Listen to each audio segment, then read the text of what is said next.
وسلم پیر شریف ہے، حضور اکرم صلی اللہ تعالی علیہ وسلم کی پیدائش کا دن ہے۔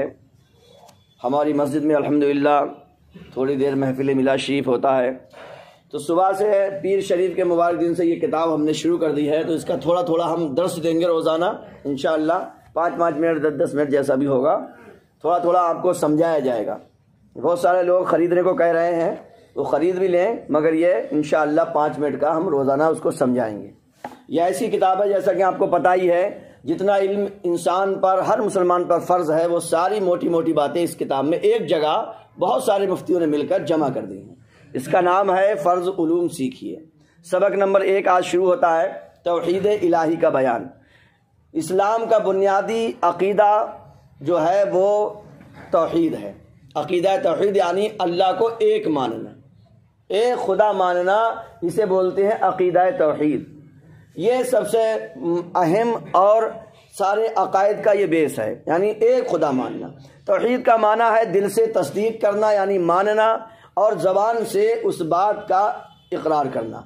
ہمیں اور تمام عالم کو پیدا کرنے والی ذات ایک ہے، اور وہ ہے اللہ رب العزت، یعنی ساری کائنات کو پیدا کرنے والا اللہ پاک ہے، اس کا کوئی شریک نہیں ہے۔ اور ساری مخلوق میں سب سے افضل و اعلیٰ پیارے آقا صلی اللہ علیہ وسلم، اعلیٰ حضرت عظیم البرکت فرماتے ہیں، سارے اچھوں میں اچھا سمجھیے جسے، سارے اچھوں میں اچھا سمجھیے جسے ہے اس اچھے سے اچھا ہمارا نبی، اور سارے بہتر سے بہتر سمجھیے جسے، اور سارے اونچوں سے اونچا سمجھیے جسے، سارے اونچوں سے اونچا سمجھیے جسے، ہر اونچے سے اونچا ہمارا نبی، اپنے مولا کا پیارا ہمارا نبی، دولو عالم کا دولا ہمارا نبی۔ تو اللہ تبارک تعالیٰ ایک خدا نے ساری مخلوق کو پیدا کیا ہے، اور اس ساری مخلوق میں سب سے زیادہ افضل و اعلیٰ، سب سے بہتر ہمارے پیارے آقا صلی اللہ علیہ وسلم کو بنایا ہے۔ اس کا کوئی شریک نہیں ہے، اللہ تعالیٰ کوئی پارٹنر نہیں ہے، کوئی سہکرمی نہیں ہے، کوئی ساتھی نہیں ہے، نہ ذات میں، نہ صفات میں، نہ حکومت میں، نہ عبادت میں۔ اللہ پاک کا موجود ہونا آفتاب سے زیادہ روشن ہے۔ آفتاب مطلب سورج سے زیادہ۔ اللہ ہمیشہ سے ہے، ہمیشہ رہے گا، ہر وقت موجود ہے، ہر جگہ موجود، وہ اس کا رحمت کرم ہر جگہ موجود ہے۔ اس کی ذات کا یقین ہر شخص کی فطرت میں داخل ہے، خصوصاً مصیبتوں میں، بیماریوں میں، موت کے قریب اکثر یہ فطرت اصلیہ کا ظاہر ہو جاتی ہے۔ بڑے بڑے منکر بھی خدا کی طرف رجوع کرنے لگتے ہیں۔ تازہ مثال دوں میں آپ کو، ہلدوانی کا آج کل بڑا چرچا ہے، 5000 مسلمانوں کے گھر توڑنے کی پلاننگ ہو گئی ہے، لگ بھگ 5 لاکھ مسلمانوں کو بے گھر کیا جا رہا ہے۔ وہاں کے مرد عورت اس کڑاکی ٹھنڈ میں، بچے بوڑھے روڈوں پہ دھرنے میں بیٹھے ہوئے ہیں، اور وہاں قرآن شریف پڑھ رہے ہیں۔ سمجھے نہیں سمجھے؟ رو رہے ہیں، گڑ گڑا رہے ہیں۔ سمجھے نہیں سمجھے؟ تو ہم کو ہر حال میں خدا کو یاد کرنا چاہیے، ہم سب ان کے لیے دعا کریں۔ بات یہ ہے، اس پر میں نے مثال دی آپ کو تازہ، کہ جب مصیبت پڑتی ہے تو اللہ کے بندے اپنے اللہ کو یاد کرتے ہیں۔ تو ہمیں ہر حال میں، خوشی میں، غم میں، کیونکہ اس سے بڑا کوئی سہارا نہیں ہے۔ جب سہارے ٹوٹ جاتے ہیں، جب کوئی کسی کا ساتھ نہیں دیتا، پھر بندہ اس کی طرف جاتا ہے۔ تو ہر حال میں ہم کو اپنے رب سے رشتہ جوڑے رہنا چاہیے، اپنے رب سے اپنا تعلق مضبوط رکھنا چاہیے۔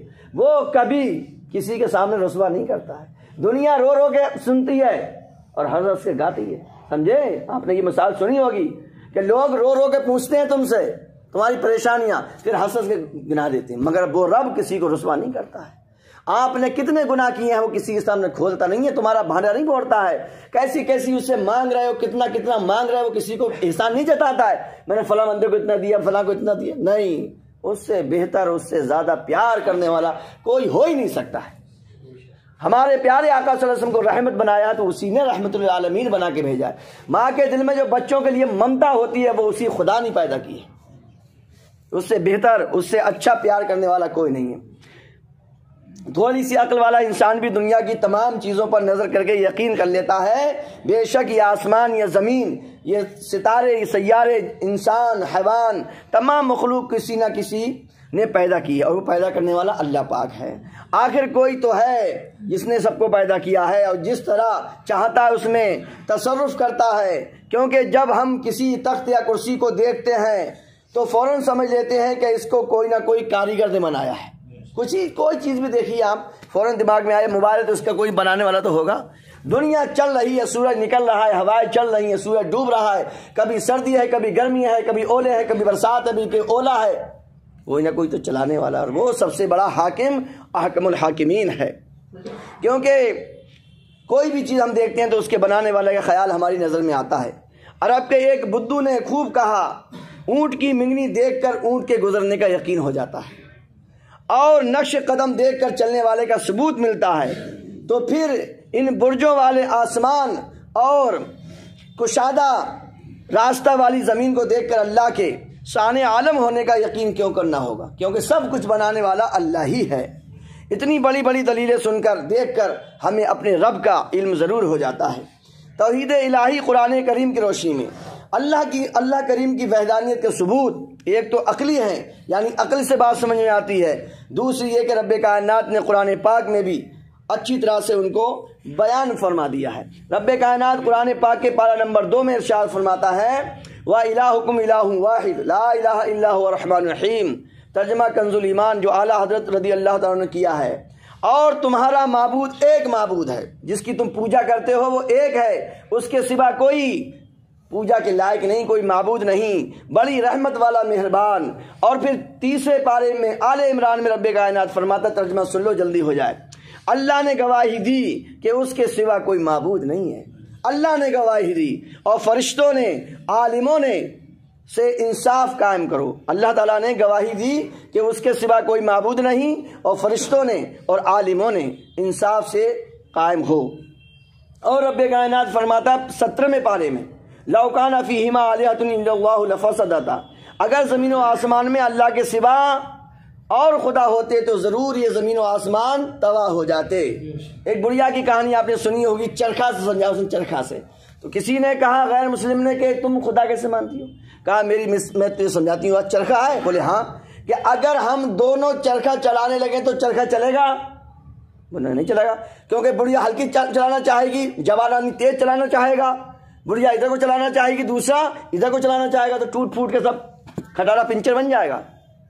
کہ جب چرخا، چھوٹا سا چرخا 2 آدمی نہیں چلا سکتے، تو اتنی بڑی کائنات، پورے سنسار کو 2 خدا کیسے چلا سکتے؟ نہیں، ایک ہی خدا ہے. اور رب کائنات فرماتا پارہ نمبر 18 میں، یوں ہوتا تو ہر خدا اپنی مخلوق لے جاتا، اور ضرور ایک دوسرے پر اپنی برتری چاہتا. پاکی ہے اللہ کو ان باتوں سے جو یہ بناتے ہیں. اگر 2 خدا ہوتے معاذ اللہ تو ہر کوئی چاہتا میں بڑا والا ہوں، میں بڑا والا ہوں، لڑائی جھگڑے فساد ہو جاتا، دنیا ختم ہو جاتی. تو میرے دوستو، سوال اب آپ سے سوال بھی ہوں گے. اس میں سوال توحید کسے کہتے ہیں؟ تو توحید کا معنی ہے اللہ پاک کو ایک ماننا. ان باتوں کو ہم اپنے بچوں کو بتائیں، گھر میں بتائیں، اور زیادہ سے زیادہ آگے ان کو بڑھائیں. انشاءاللہ یہ ہم یوٹیوب پر بھی ڈالیں گے تاکہ آپ کبھی بھی سن سکیں. اگر ہمارا انتقال بھی ہو جائے گا تب بھی آپ لوگ اپنی امام کی آواز کو سن سکتے ہو. ٹیکنالوجی کا فائدہ اٹھاؤ. رب کائنات ہم سب کو پیارے آقا صلی اللہ تعالی علیہ وسلم کے جنم دن کی خوب خوشیاں عطا فرما. 3 مرتبہ قل هو اللہ شریف پڑھ لیجیے.